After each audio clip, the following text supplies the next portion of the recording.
Muy buenas a todos y bienvenidos a un nuevo capítulo de Incondicionales en YouTube. En el directo de hoy tenemos un invitado muy especial, que es Dani, profesor de Iván en el máster, que siempre me lío con eso. Correcto.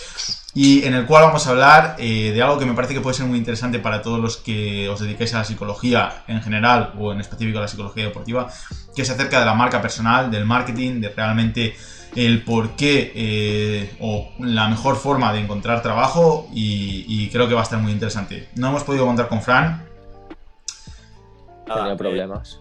Todos los domingos tenemos algún Eso problema es. y este domingo me ha tocado a mí a lo grande. Eso Porque se me ha salido Zoom, no me iba el internet, un desastre. Pero bueno, seguimos en ello. Seguimos en la guerra de hacer un directo de principio a final. Eso es. Nada, esperamos que os guste muchísimo y vamos con ello. Está claro que lo que muchas veces se nos vende desde el marketing es el engaño, la manipulación. Yo creo que el engaño y la manipulación, por lo menos desde mi forma de ver el marketing o desde mi forma de ver la capacidad de venta, no han entrado nunca en juego. ¿Por qué? Pues porque yo antes creo, por ejemplo, en la fórmula en la que cada uno es genuino y en la que uno vende por cómo es, y por eso le compran y no porque engañe o manipule, aunque si bien es cierto en el marketing se utiliza mucho. Entonces nuestra profesión al final yo creo que no se va a dar a eso. Queda más bien para otras profesiones que no son profesiones porque no están reguladas, todo se ha dicho, que les va mucho más a esto de decir yo soy y hacerse la foto. Entiendo. No sé si por esto te respondo o estoy rajando mucho, pero no, vamos. Totalmente. Y entiendo la lectura que haces de que dentro de la psicología es complicado que intentemos jugar con los sesgos porque realmente es una persona que necesita o que él percibe que tiene una problemática la que va a contratar los servicios. No vas a vender el servicio de psicología. O queriendo desarrollarse, pero que sí, que partes de ese punto, claro, tú desde la honestidad. Quiero decir, yo te puedo vender lo que te puedo vender y si no te derivaré. No voy a ir a más. Quiero decir, podríamos hablar del marketing en general y yo creo que lo ideal es que lo centremos en nuestras profesiones. Sí, por supuesto. Y creo que realmente desde nuestro punto de vista es difícil que lo hagamos de otra manera. Eso es, como te digo, queda mucho más para otras profesiones que no tienen ni código deontológico, ni moral, ni ética y que solo buscan, pues, obviamente lo que buscan. Claro, aquí sería un poco el tema de los coaches, ¿no? En este... Yo no he dicho nada. Ya, bueno, pero aquí las cosas, las cosas claras. Sí, no, que me refiero porque claro. Muchas veces, y incluso me acuerdo que en clase salió el tema si es válido o no copiar el modelo que gastan los coaches para venderse. Es decir, un modelo más plano, más llano, de venta directa, como así decirlo, con planes ya fijos, como si como si estuviesen vendiéndote una tarifa plana de algo. Sí. ¿No? Que tú pagas este producto, vale esto, y vas a conseguir tus objetivos sí o sí. ¿No? Que yo creo que un poco, no sé si Iván iba por ese lado, es decir, copiar ese tipo de modelos si era válido o no, o bueno, aquí es lo que hemos dicho antes, ¿no? La ética que tú tienes. Tú sabes que tu producto es muchísimo mejor que el del otro, claro. Pero ¿qué forma puedes competir contra ello? Yo es que siempre he partido de la premisa de que para competir hay que estar muy bien formado, eso es lo primero. Y lo segundo, yo no creo que haya que eliminar ciertas profesiones por el hecho de que compartamos mercado con ellas. Yo lo que creo que hay que demostrar es qué tan buenos somos y qué calidad tenemos. Y esto a veces parece perogrullo, pero no se hace porque la gente, no nos engañemos, a veces también está poco formada y se mete a veces también donde no corresponde, quizá porque no haya tampoco mucha psicología del deporte y a muchos les sea difícil pues cogerse una corriente a la que seguir o cogerse un compañero profesional que ya tenga experiencia para mejorar, etcétera. Pero lo cierto es que al final nuestro factor diferenciador tiene que ser la calidad, por encima del proceso. No puede ser que una formación de 120, 130 horas o de 50 horas o de menos esté al nivel de una formación pues de 4 o 5 años de carrera más un máster de un año más generalmente mucha más formación complementaria. Esto no puede ser, teniendo en cuenta que también por parte de otras profesiones lo que sería la utilización de términos y los términos a trabajar se queda reducida a 2-3 términos: motivación, introspección y poco más, sí. No, y introspección tampoco. Generalmente no se la hacen ni ellos, con lo cual es muy difícil que las puedan trabajar. Control emocional. Pero esa, porque como es tan difícil. Control emocional, no llores, cojonudo, bien controlado. Sí, o sea, absurdo, ¿no? Sí. Control emocional, motivación, y no salen de esos dos términos, ¿no? Entonces es muy difícil que lógicamente, si nosotros ponemos la balanza y ponemos la calidad que tenemos, sabemos explicar, por ejemplo, que la motivación no es un constructo único y que depende única y exclusivamente de un factor, sino que depende de muchos, y que por tanto, como depende de muchos factores, tampoco es algo que se pueda tocar con una varita y cambiar, ¿no? Si no empezamos por definir estas cosas y que se nos conozca y explicar cómo trabajamos, pues es muy difícil que nos sobrepongamos a esto. Entonces ahí ya es donde lo que decía Iván, ¿no? ¿Copiamos el marketing de este tipo de profesiones o utilizamos nuestro marketing? A los psicólogos siempre nos ha faltado el saber vendernos, posiblemente porque ni siquiera nosotros teníamos muy categorizado de qué manera lo hacíamos. Yo creo que cada día es más fácil hacerlo, hay más información cada día, y también la gente cada día sabe más sobre nosotros, entonces es más sencillo. Lo que pasa que, bueno, también esto, lo importante de esto al final, ¿sabes qué son? Los medios. Y en el momento en el que uno tiene a los medios de su parte y los medios conocen lo que hace, parece que todo se normaliza, ¿no? Porque hoy en día casi todos son los medios. Lo que pasa es que, claro, mientras sigas leyendo el Marca y te encuentres noticias como no sé quién va al psicólogo y se le estigmatice, pues será bastante complicado, ¿no? Por ejemplo, Jordi Évole hizo una gran labor con el tema de Messi, con la microentrevista y la pregunta y tal, pero por ejemplo, esto ya pasó anteriormente con Iniesta y no se le dio peso. Y Iniesta es un valedor máximo de los psicólogos y de los momentos que él pasó. Lo que pasa es que, como con Messi fue una situación de debilidad, pero en busca de desarrollo, por así decirlo, y lo de Iniesta directamente fue una semidepresión, según decían, ¿no? O una depresión leve. Claro, pues todas estas cosas, pues unas se ven hacia lo negativo y unas hacia lo positivo, pero bueno, al final nosotros también tenemos que seguir haciendo nuestro trabajo, y yo creo que cada día hay más conciencia de lo que hacemos y de cómo lo hacemos, y por tanto cierta mejora en este aspecto, que ya la propia unión de los psicólogos, o sea, el propio hecho, por ejemplo, de que exista esto que estáis haciendo vosotros, ya es positivo, ¿no? De cara a lo que es la psicología del deporte. Y al final, pues estas cosas son las que van haciendo también un poco labrar a la profesión, ¿no? Y por tanto generar ese punto en el cual no nos haga falta tener marketing de otra manera. No sé si me explico. Sí, muy claro. Correcto. Sí.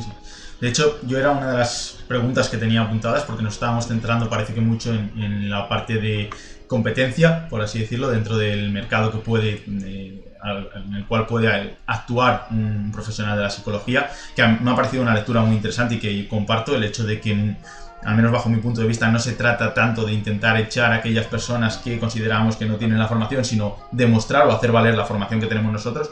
Pero la siguiente pregunta, que para mí era obligada, es ¿por qué a la psicología o por qué a los psicólogos todavía no se les da, parece que, el peso que merecemos? Y me parece que lo has explicado muy bien, y que realmente algunas de las claves para evitar esa estigmatización de la que comentas pasa porque los propios profesionales de la psicología nos dediquemos a normalizar y a divulgar acerca de lo que es realmente la psicología. Y te voy a dar otro dato, aunque a lo mejor esto luego se corte por ahí y se ponga. Como profesión somos a veces un poco duros entre nosotros, y deberíamos de ser más pro profesión, por así decirlo, no, y sobre todo cuando lo hiciéramos en entornos donde puede escucharnos gente que no sea psicóloga, porque cuando un médico falla, no falla la medicina, ¿verdad? Falla ese médico. Cuando un psicólogo falla, muchas veces falla la medicina, falla la psicología, y eso es un problema. Entonces, si entre nosotros nos cubriéramos, nos ayudáramos más, hubiera, como os digo, más espacios como este, donde hiciéramos grupo, donde hiciéramos piña, donde pues estaría mejor. También es cierto que toda la competencia que tenemos y que el mercado no es muy grande hace que al final la gente no se quiera unir precisamente por miedo, pero yo creo que lo que hace falta es esa unión precisamente para generar una necesidad. Yo siempre lo he comentado en el sector de recursos humanos, cuando tú eres capaz de generar una necesidad, lo que estás haciendo es que otros te contraten, pero a ti y a tu compañero y a otra consultora y a otra consultora, porque generas una necesidad en el mercado. Mientras tú quieres ser la única necesidad, no sueles crecer ni tú ni los demás.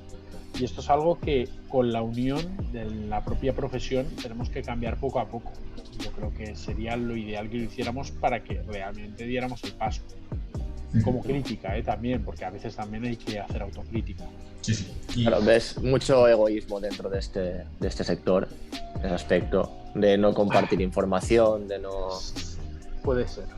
De pues si yo gasto este tipo de técnicas, pues no te las voy a decir. Sí, además, yo no sé si es porque yo precisamente hago todo lo contrario y comparto mucho, pero sí lo he notado y no nos ayuda, porque la gente no crece y los que están fuera tampoco lo perciben como que este sector es un sector positivo a veces. Entonces, bueno, mientras el deportista siga pensando que ir al psicólogo es malo, o mientras el deportista siga pensando que el coach es mejor, aunque el coach sea psicólogo, simplemente que se venda como coach, pues tendremos un problema, claro. Sí. Sí. Yo además comparto totalmente la lectura y me parece que es totalmente real. Nos está comentando Fran, que debería aparecer por aquí por el chat, no sé por qué no aparece, que conoce muchos sitios donde se trabaja en común y en redes cada vez se ve más, por suerte. Y estoy de acuerdo, que la tendencia está siendo positiva. Y más en un sector, concretamente la psicología en general, pero ya no te digo nada cuando nos referimos a psicología aplicada al deporte, que todavía es muy pequeño, que comparto totalmente la lectura que hacía Dani, de que la realmente hay mucho por crecer. crecer. Sí, la profesión es muy pequeña. Y si ya encima luego te vas a un área en concreto, más. Que poco a poco sí que se está dando cuenta de la importancia que tiene la psicología en el deporte, y ya no en el deporte de alto rendimiento, sino a nivel también de calle, como así decirlo. Más ahora con el tema del COVID y tal, de mejorar hábitos, que tenemos compañeros que lo hacen súper bien. Y yo creo que cada vez se está viendo más todavía la importancia de esto, ¿no? De la figura del psicólogo del deporte en general, ¿no? Tanto para mejorar el rendimiento del deporte como para mejorar el rendimiento de la salud propia, para mejorar... yo me gusta mucho decirlo, o sea, al final cuando me preguntan a qué me dedico es al final a mejorar un poco el rendimiento de la persona. Me da igual que hagas deporte que seas un empresario, al final es en rendimiento, o que quieras mejorar tus hábitos. Estoy ayudándote, como tú dices, a mejorar un poco más un aspecto en tu vida. Entonces yo creo que esto cada vez sí que se está viendo mucho más que antes, la importancia que se le da ahora al psicólogo. Estoy de acuerdo. Falta un empujoncito, pero vamos, estoy totalmente de acuerdo. De hecho, la referencia que yo hacía era precisamente esa, ¿no? Que antes se nos pedía o exigía esto, ¿no? Y que poco a poco hemos logrado salir de eso para poder ya ser una figura reconocida y una figura con cierto caché. Lo que pasa es que, claro, ahora falta que donde está el dinero, que son en las directivas, ¿no? en las directivas y sobre todo en los patrocinadores muchas veces, porque los deportistas individuales prácticamente viven de los patrocinadores. Que ellos lo vean como una forma de mejorar al deportista y por tanto haya una inversión ahí, porque lógicamente no vamos a trabajar gratis, eso lo tengo clarísimo, y como profesión el hacerlo tampoco nos beneficia. Entonces ojalá, lo que falta es eso también, ese puntito, ¿no? De que la gente se ponga las pilas y de que generemos una necesidad, pero no una necesidad accesoria, sino una necesidad necesaria, por así decirlo. No en plan de esto es solo para la excelencia, no, esto es para todo, y que estemos ahí. Yo creo que es el punto que falta. No sé cuánto tiempo nos va a costar, no sé si llegaremos o no, Yo sé que en aquellos entornos en los que yo puedo estar y estoy, esto está muy claro, pero claro, es una labor de todos y cada uno de los psicólogos, claro, lógicamente. Claro, y a raíz de esto, ¿cómo ves cómo se está ejerciendo la psicología del deporte ahora? A ver, A términos generales, si se está Yo te haciendo puedo una buena decir- praxis. yo te puedo decir que es un buen momento para ser psicólogo del deporte joven. ¿Por qué os digo esto? Yo, por ejemplo, llevo ya un tiempo trabajando solo por proyectos que me interesan y no a tiempo completo como psicólogo del deporte. ¿Por qué? Pues porque para mí ya con una vida estable, con unas posibilidades económicas, con unas necesidades económicas, no me compensa. Ahora bien, cada vez hay más trabajo, lógicamente. O sea, ahora ha entrado de lleno, por ejemplo, todo el tema de los eSports, que es un tema donde hay mucho dinero y donde es alto rendimiento, es psicología del deporte barra alto rendimiento, y donde hay un crecimiento increíble y donde hay muchas más posibilidades de trabajar, por ejemplo, pero por ejemplo yo no podría ponerme a trabajar ahí con las condiciones que dan, pero a alguien que es joven sí podría. Entonces sí que es cierto que es un buen momento para la gente medianamente joven que no tiene unas necesidades económicas muy importantes para despegar y crear la necesidad. Si bien, claro, al final esto es algo que nos tenemos que generar nosotros. Yo me imagino que el hecho de que ya haya psicólogos en estos ámbitos hace que el resto de equipos de eSports se plantee el generarlo y el crearlo. Nos falta ese puntito de enseñar al mundo lo que hacemos para que haya muchos más equipos que quieran esto, por ejemplo. Yo creo que futuro va a ser muy bueno, es muy bueno, pero va a depender de que nosotros nos movamos. O sea, aquí no nos va a regalar nadie nada como profesión, os lo digo yo ya. Respecto a esto que comentas, que estoy totalmente de acuerdo y creo que además va a haber una demanda clara con el tema de los eSports de profesionales de la psicología en términos de rendimiento, por lo que comentabas, porque creo que se ve especialmente patente en el sector de los eSports el papel que puede jugar un psicólogo. Parece que al no haber tanto un componente físico a nivel de ejecución, sino que al ser algo mucho más técnico o parece que se ve más clara la figura del psicólogo, aunque no lo comparta, pero se ve más clara, ¿no? En ese sentido. Yo creo que cuenta sí, una cosa.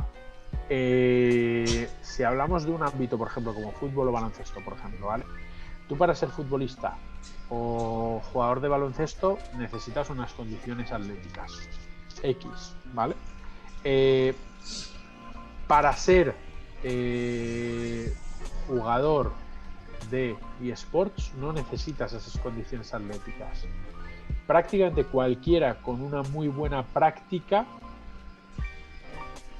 puede llegar hasta cotas ahora mismo X, o sea, de donde ya se mueve dinero. Obviamente sí, los mejores, los asiáticos están petándolo y son bestiales y sus partidas valen millones de euros, vale, o de dólares o lo que sea, millones. Pero prácticamente el hecho de que ya no se requiera de esa habilidad atlética ha hecho que gente de todo tipo esté entrando. ¿Qué habilidades se requieren? Pues obviamente habilidades donde, claro, si en las habilidades atléticas el psicólogo no tiene nada que hacer, y obviamente para prevención de lesiones o para cuidado de lesiones tenemos nuestro papel, pero al final yo en las condiciones atléticas no entro como psicólogo. Sin embargo, en una profesión, o sea, una profesión como es la de jugador de eSports, estamos hablando de que quizás un 80% sea las habilidades etéreas, mentales, cognitivas, en las cuales justamente los que incidimos son los psicólogos. ¿Van a seguir necesitando un fisio el día que se rompan una mano o el día que se sobrecarguen la mano de tanto jugar? Sí, lo van a necesitar y posiblemente sin ese fisio no puedan jugar. Pero estamos teniendo en cuenta que hay habilidades atencionales que podemos trabajar los psicólogos, habilidades de concentración que podemos trabajar los psicólogos, habilidades emocionales que podemos trabajar los psicólogos, todo lo que conlleva en el día a día, habilidades de comunicación. Podemos trabajar prácticamente todo lo que se hace en estas casas de gamers o en o con los propios gamers por separado. Obviamente todo esto nos hace estar en una muy buena posición, ¿no? Igual como podríamos estarlo en otros deportes donde, por ejemplo, no hemos entrado tanto y también tienen un nivel cognitivo muy alto, como podría ser el ajedrez, etcétera, etcétera. Lo que pasa es que, claro, el ajedrez no está de moda, o sí ahora con la serie esta nueva que ha aparecido, pero lo ideal es que nosotros seamos capaces de meternos en esos contextos y ser pioneros en esos contextos. Ahora ya, lógicamente, depende de nosotros. Si yo no lo hago, pues igual otro tampoco lo hace y al final nadie lo hace. Pero si cada vez hay más psicólogos ahí, pues habrá más demanda. Y a lo mejor ese es el impulso que necesitábamos, ¿no? Encontrar un nicho, sí. Un contexto en el cual sí seamos importantes, necesarios y casi obligatorios para que a lo mejor en el resto de contextos empiece a valorarse también mucho de nuestra entrada, ¿no?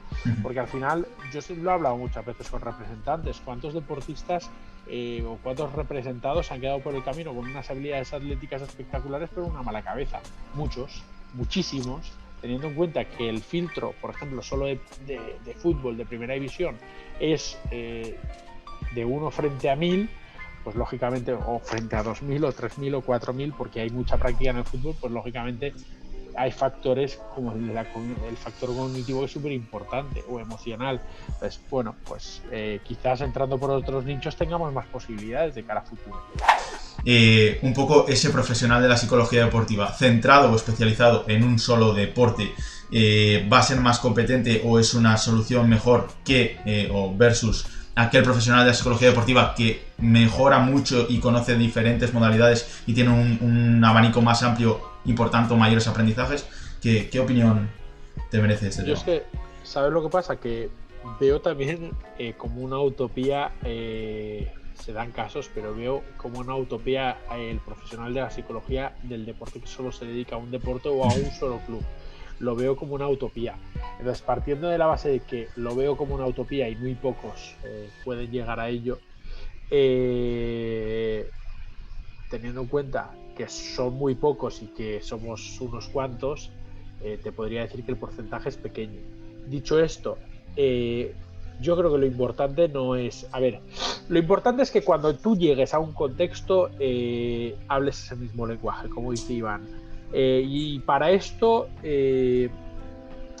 puedes hacerlo informándote muy bien y tomándote muy en serio lo que estás haciendo. Yo recuerdo que hace tiempo la psicología del deporte, que lleva ya unos cuantos años, ¿no? Como comentábamos antes, se nos decía que el psicólogo del deporte, y esto lo he escuchado yo en el máster de psicología del deporte, por desgracia, se nos decía que el psicólogo del deporte no tenía por qué saber del deporte al que iba. Yo creo que por esto hemos sido, entre comillas, bichos raros durante mucho tiempo. Por suerte cada vez hay más especialización, por suerte los psicólogos cada vez nos interesa más el contexto al que vamos y por suerte esto nos está ayudando a ser mejores. Yo, por ejemplo, como os digo, tengo 3 niveles de fútbol y ahora estoy haciendo los niveles los tengo por la vía académica y ahora los estoy haciendo por la vía federativa. ¿Por qué? Pues porque me quiero acercar lógicamente al rol del entrenador y cuanto más cerca pueda estar de él, o sea, cuanto más conozca sobre ellos y conozca lo que es el fútbol, más me podré acercar a ellos, ¿no? Entonces, bueno, yo sí que pienso que cuando uno está en un contexto debe intentar especializarse a lo máximo, pero claro, también podríamos decir que uno no puede estar especializado en todo, pero hablar el lenguaje del deportista es fundamental. Yo conozco mucho, como os digo, el fútbol americano, el fútbol sala, el fútbol y las artes marciales mixtas, porque son 4 deportes que he practicado, y si no he practicado he sido muy fan, y por tanto son contextos que me ha sido fácil llegar hasta ellos. En otros contextos con otros deportistas que no he tenido tanta información, pues lo que me ha tocado hacer es estudiar mucho, ¿no? Y si ha venido un nadador, pues me ha tocado estudiar mucho términos de natación, porque la primera vez que venían no entendía un carajo. Y poco a poco te vas dando cuenta. Las primeras veces son así, las siguientes directamente preguntas qué tipo de deportista es el que va a venir y antes de nada te lo estudias tú, ¿no? Pero no creo que podamos permitirnos hoy por hoy la especialización en un solo sector y no salir de ese sector. No sé si me explico. Sí. No sé si con eso te respondo parte, y con otra, pues bueno, también pues te digo eso, que al final lo importante es que cuando llegues al contexto llegues con ganas de aprender y con ganas de sumar y que sepan que estás ahí, porque si te perciben como alguien externo, te va a ser muy difícil poder trabajar en ese contexto. O sea, si tú llegas y no sabes lo que es un fuera de juego, obviamente el fuera de juego no interfiere en tu trabajo, pero si no sabes lo que es un fuera de juego, por decir algo, o no sabes lo que es, yo qué sé, pues o nos vamos a términos de entrenadores, ¿no? El mesociclo, no sabes lo que es un mesociclo, pues estás jodido, ¿no? Como entrenador de fútbol o como preparador de fútbol. Pero al final tus por así decirlo, clientes no son los deportistas muchas veces, son los entrenadores, pues tienes que hablar ese lenguaje, si no lo sabes estás jodido. Ahora, puedes llegar y que se te escape algo y preguntarle y decirle, oye, ¿esto que has dicho qué es? Sí, puede pasar, claro que sí, obviamente. A no ser que tú ya en el ajuste de expectativas previo a la contratación hayas dicho, que yo no sé nada de este deporte, soy honesto, aquí me lo vais a ir transmitiendo vosotros. Y si aceptan eso, pues genial, que puede pasar en un momento dado. Imagínate que eres muy bueno y que te has generado un nombre y te llaman de bádminton. Pues yo no tengo ni idea de bádminton y te llaman de bádminton, pues oye, pues tendrás que aprender y lo primero que dirás es, yo no sé de bádminton, O sea, aquí voy a aprender a la vez que vosotros me enseñáis y que yo ejerzo. Sí, sin problema, pues adelante. Yo creo que eso es muy importante, que le has dado mucha importancia a lo del ajuste de expectativas. Siempre. Yo trabajo en un equipo de fútbol de nivel preferente y yo creo que lo que más hincapié hago, sobre todo en pretemporada, es el ajuste de expectativas que se hace durante la temporada. Yo llevo ya 3 años y me ha recordado mucho lo que has dicho. Yo cuando entré, yo dije que de fútbol yo sabía lo que se sabe a nivel de conocer el fútbol, de haber jugado y tal. Cuando me metí en una reunión con el entrenador, con el segundo, y empezaron a hablar de tácticas, de cómo iban a estructurar el entrenamiento, y dije, hostia, aquí sí que me falta mucho camino por entender, porque no entendía muchas de las cosas, ¿no? Y sí que es cierto que, bueno, me quedé de novato ahí en ese aspecto, pero me atreví a preguntar y yo les dije, mira, de lo que estáis hablando hay cosas que entiendo y cosas que no. Y me pasaron todo y me tuve que estudiar bastante terminología futbolística. Y yo creo que es muy importante empaparte del deporte y también si puedes incluso practicarlo un poco, que no todos los deportes a lo mejor en los que te puedan contratar pues vas a poder practicarlos. Por ejemplo, también he trabajado con gimnastas. No voy a poder hacer, la verdad, que un mortal en una viga. Pues imagínate si me contratan a mí, imagínate si me contratan un gimnasta, está jodido ya. Pero, si tengo que hacerlo. Claro, pero el hecho de ponerte en su piel, es decir, de atreverte a hacer algo y ver qué miedo o lo que tienen que hacer ellas en ese aspecto para tú transmitirlo o sentirlo, yo creo que es muy, muy, muy importante.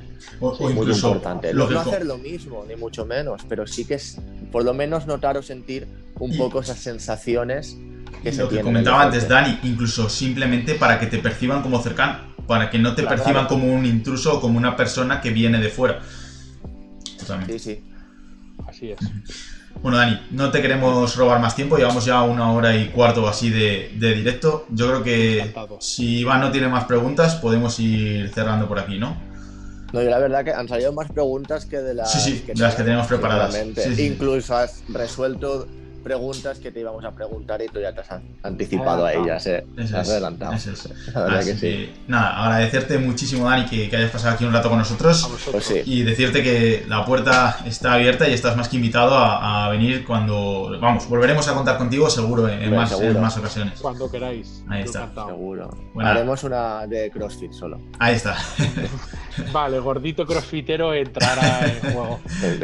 Ahí está. No hay problema. Pues lo dicho, muchas gracias a todos los que nos hayan visto en el directo vosotros. y hayan compartido el rato con nosotros, y un fuerte abrazo A vosotros. a todos. Gracias. Chao, hablamos. Hasta luego.